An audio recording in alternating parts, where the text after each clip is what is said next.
Հաջորդականության, որ մեր վերջի քննարկման ժամանակը ստեյության մեզ հնարավորություն չտվեց դատախազի կարծիքից հետո նաև երկրորոշում ներկայացնել։ Դուք որոշումը երբ որ կայացրել եք եւ հրապարակեցիք, այնուամենայնիվ առնվազն ինձ համար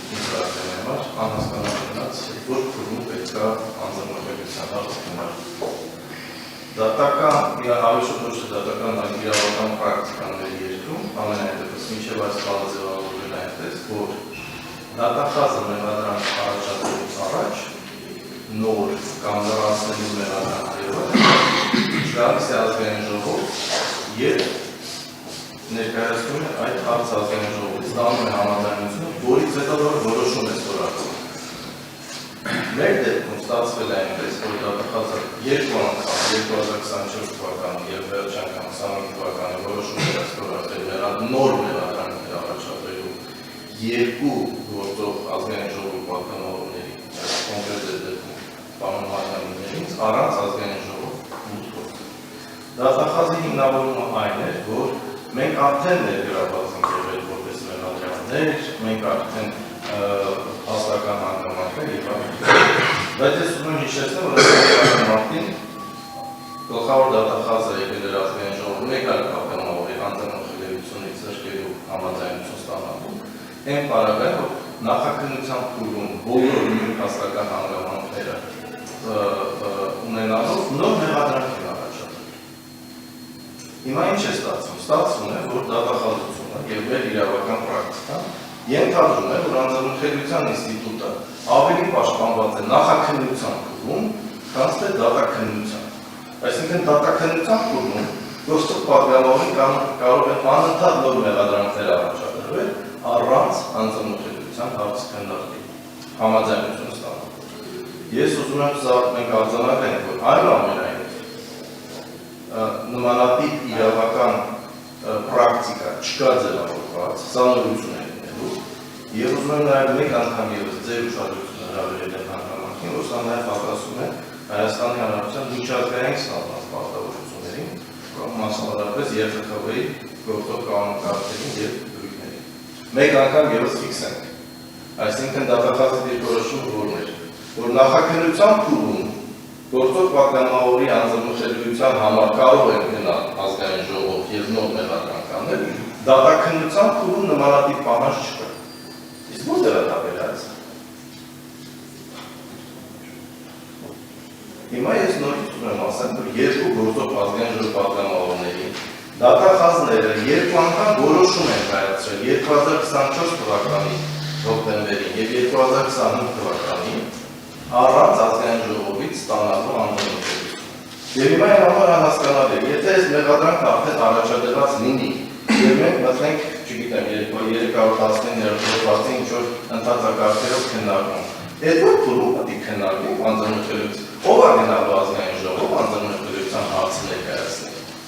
Այսինքն դատարանը դիմել է դատախազին, ասել է գնացեք խնդրում եմ անձնամխելիության հարցը քննարկեք, թե դատարանն է գնալու ազգային ժողով, ասել է գիտեք ինձ գործում sense բարի կա,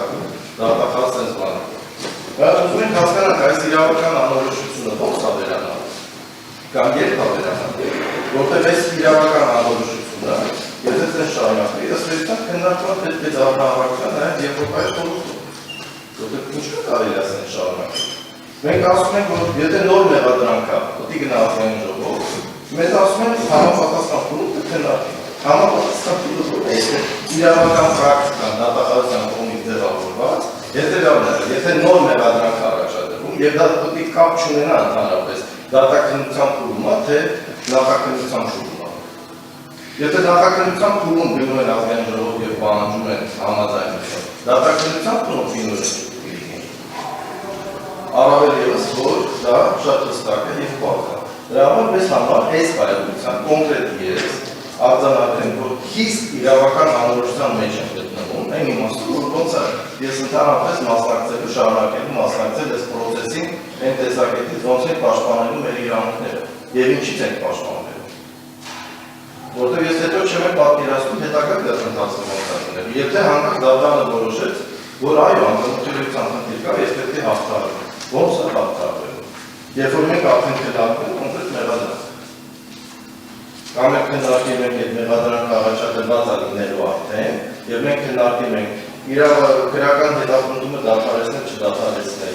որ իրավական հիմքեր են առկա կամ առկա չէ, հաստական տվյալները համապատասխանության, այսինքն մենք ըստ էության արդեն մեղադրանք ենք քննարկելու։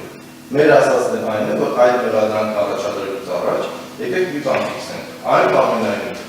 2021 թվականի օգոստոսի 2-ին, երբ որ ես եւ պարոն Օհանյանը ստանձնել ենք ազգային ժողովի պատգամավորի պաշտոնը համապատասխանատվությունից հետո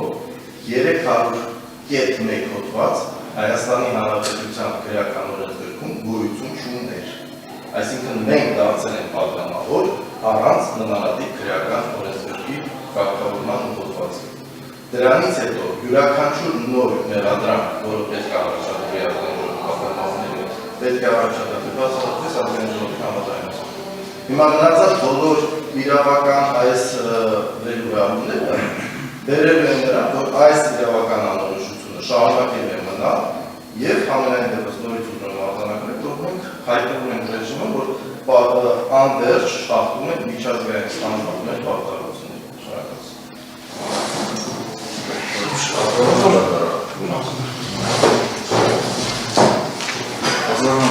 ես որպեսզի կրկնողություն չլինի, ես միանում եմ պարոն Գեորգյանի ասացին ամբողջությամբ եւ այն գործողություններին, որ այսօր իրականացում է Հայաստանի Հանրապետության դատավորական ասամբլեան, որովհետեւ մենք այն իրավական նորմերը, որ նաեւ սահմանադրական նորմեր են, որ պետք է պաշտպանվեն, նաեւ պատգամավորի անձնախելության հետ զբաղված խախտում են իրականացում։ Դրա համար ես այսպիսի դասակարգերին, այսպիսի գործողություններին եւ գտնում եմ, որ մինչեւ դատավարական գործընթացը սկսել է